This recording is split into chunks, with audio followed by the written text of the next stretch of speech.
Hey, my little historians. This is Mrs. Ortiz, coming to you from a pre-recorded lesson. I'm really excited to be doing this with you today and tomorrow. You're going to be listening to this pre-recorded lesson on the Han Dynasty and taking notes. So this is how high school students and sometimes college students do their notes. So I'm really excited to be doing this with you. The great thing about this pre-recorded lesson is you can stop it and pause it, take your notes, and then resume it when you're ready. And that means you can go at your own pace. So let's get started. We're going to start with the introduction. Who the heck does this Han Dynasty belong to, and where did they come from? Remember, we've already learned about the Shang Dynasty, the Zhou Dynasty. We just learned about the Qin Dynasty. And when the Emperor Qin passed away, everything went into chaos because they didn't like how he was running the dynasty. They didn't like that he was a legalist and that he was really strict with his laws. So the civilians rebelled in a civil war, and who comes out of it but a leader who begins the Han Dynasty? Qin Shi Huangdi, a Qin Dynasty ruler, was China's first emperor.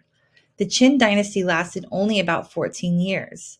In this chapter, we're going to learn about China's next destiny, which is the Han Dynasty. It lasted for over 400 years from about 206 BCE to 220 CE, so after the zero. So that's 400 years.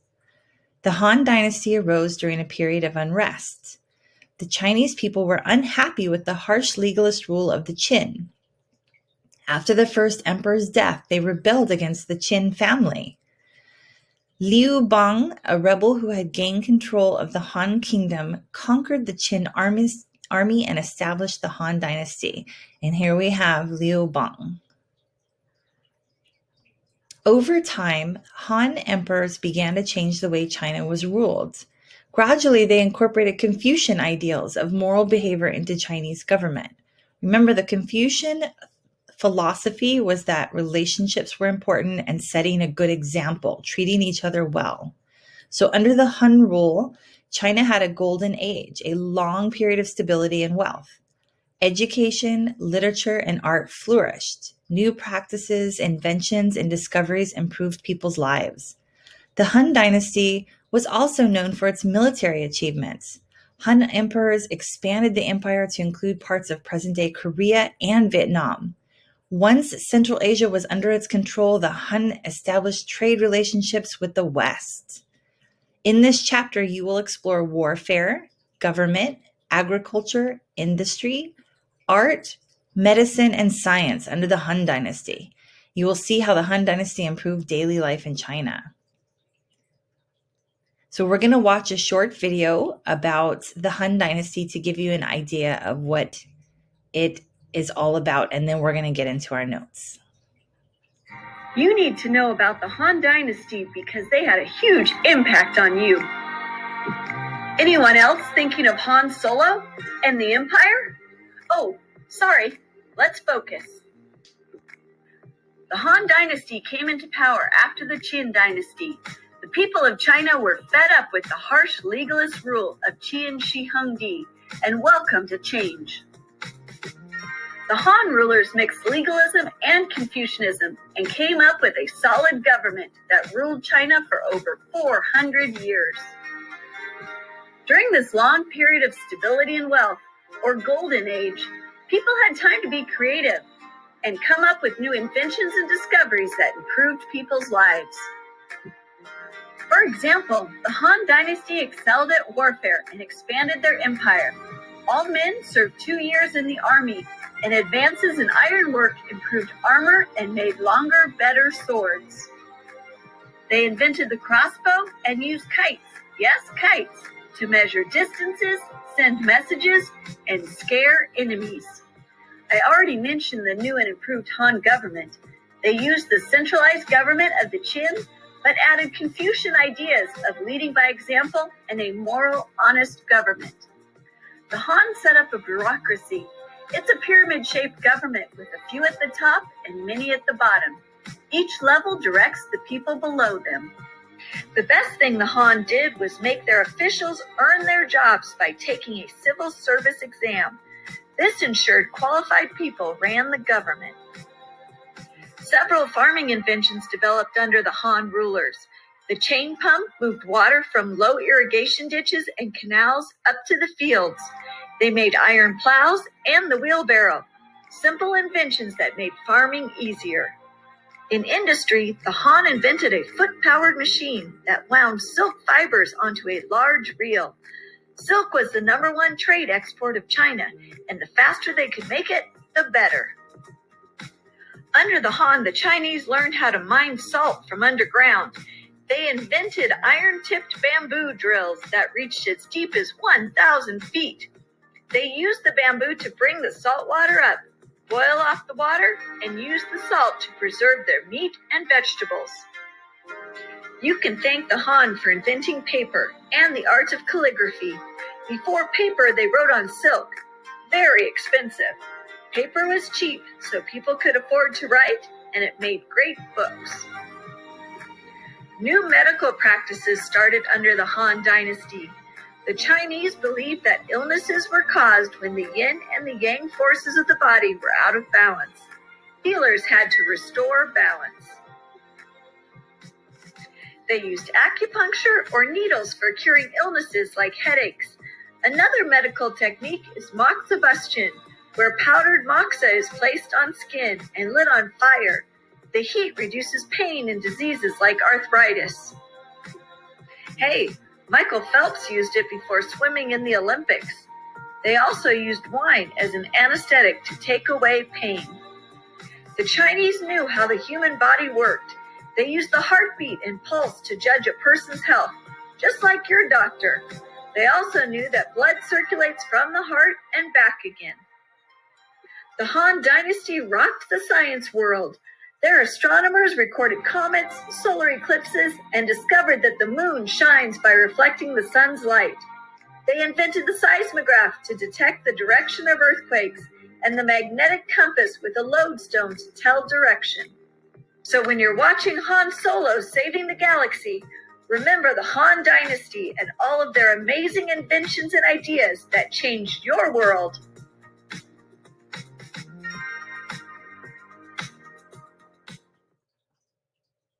You need to know about the Han Dynasty because they had a huge impact on you. You need to know.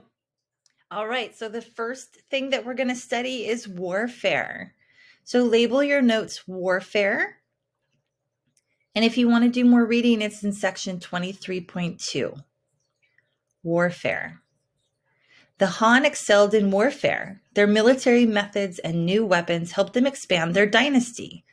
At its height, the Han Dynasty reached west into Central Asia, east to present-day Korea, and south to present-day Vietnam.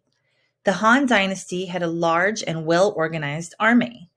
All men from about the ages of 25 to 60 had to serve 2 years in the army. Historians estimate that Han armies had 130,000 to 300,000 men. Remember, you're writing down whatever is underlined. Those are your notes. But that you are allowed to stop the video, take the notes, and then continue on. So if I move too fast, just go ahead and stop the video and take the notes. The army was helped by new technologies. Advances in iron making improved the strength and quality of armor. Han iron workers produced a kind of fish scale armor that flexed and moved with the body. The Han were among the first people to make iron swords. The strength of the iron allowed skilled workers to fashion longer swords. With a long sword, a soldier could swing at an enemy from a safer distance. Another favorite weapon of the Han was the crossbow. A crossbow is made of 2 pieces of wood in the shape of a cross. A string is attached to each end of the horizontal piece of wood. When that string is pulled back and released, an arrow is shot from the crossbow. The Han invented the kite and used it in clever ways for military purposes. According to one legend, a Han general once used a kite to measure the width of a heavily guarded wall. Kites were used to send messages from one part of an army to another. They were also used to frighten the enemy. Kites with bamboo pipes were flown over enemy camps at night. Enemy soldiers would hear a ghostly noise coming from the darkness above them. It sounded like fu fu, which was beware, beware. The alarmed soldiers often ran away. Very smart. The next section we're going to cover is government. So make sure the next section you have government as your heading. And again, you can pause the video whenever it goes too fast for you. The Han emperors made significant improvements in Chinese government. They adopted the centralized government established by Emperor Qin Shi Huangdi, but they softened the harsh ruling style of the Qin emperor and brought Confucian ideas back into government. Han emperors needed many government officials to help run the vast empire.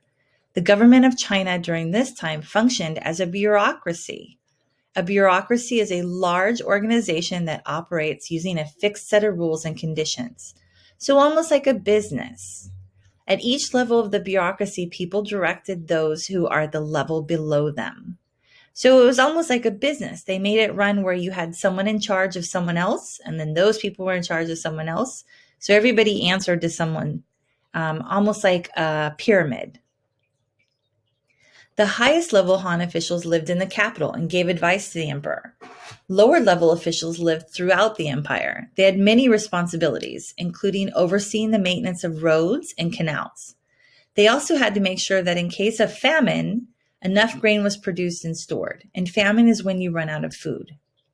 One key improvement made by the Han concerned the way civil servants or government workers were hired. Before the Han Dynasty, social status determined which government officials got jobs. The Han, however, based their choices on ability and knowledge. To become officials, young men had to pass a long, difficult civil service exam.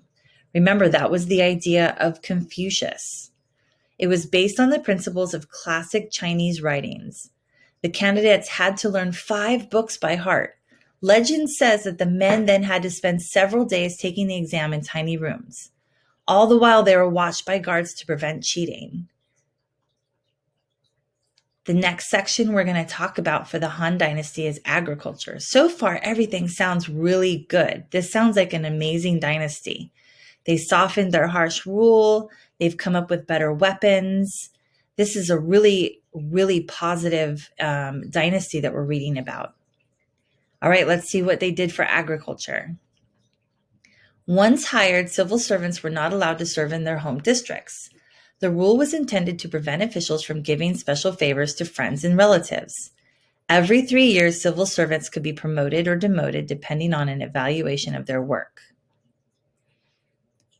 Oh, I think that slide was actually from the previous one, which was government, and I have it out of order. So that wasn't a part of agriculture, so I apologize. This is agriculture.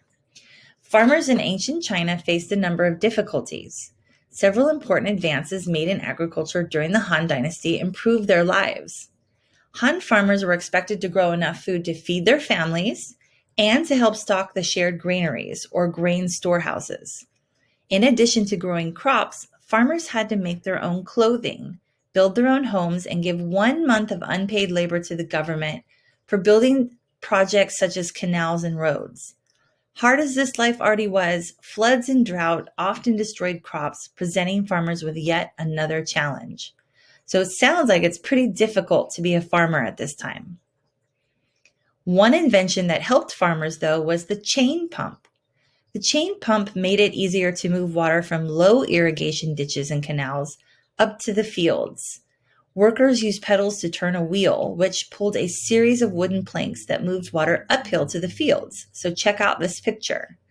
This is actually one of their chain pumps. And they're rotating the bottom part underneath their feet, and it's pulling the water from below and taking it up to their fields. The Han skill in ironwork also came to the farmers' aid. The Chinese were the first to learn how to pour melted iron into molds. This process enabled them to make strong iron plows. Han plows were designed to push the dirt away from the row being plowed so that the soil would not pile up in front of the plow. Very smart. So definitely difficult to be a farmer, but they had some inventions that made it a little bit easier. The Han also invented the wheelbarrow. The Chinese wheelbarrow had one large wheel in the center. Goods were carried on either side of the wheel. It was much easier for farmers to push a heavy load in a wheelbarrow than to carry it on their backs or in buckets suspended from a pole across their shoulders. Very cool. So now we know who invented the wheelbarrow, the Han. All right, so that's the end of your day one notes. At any point that you fell behind, you can go back and take the notes. You can listen to the whole thing and then go back and take notes. It's totally up to you. The great thing is you can pause it whenever you want and come back to it. And then you can go back through it after you've taken your notes and just listen to the whole thing over again in order to get all the information. So I hope that you enjoyed this reading, and tomorrow you will have part 2. Thank you so much.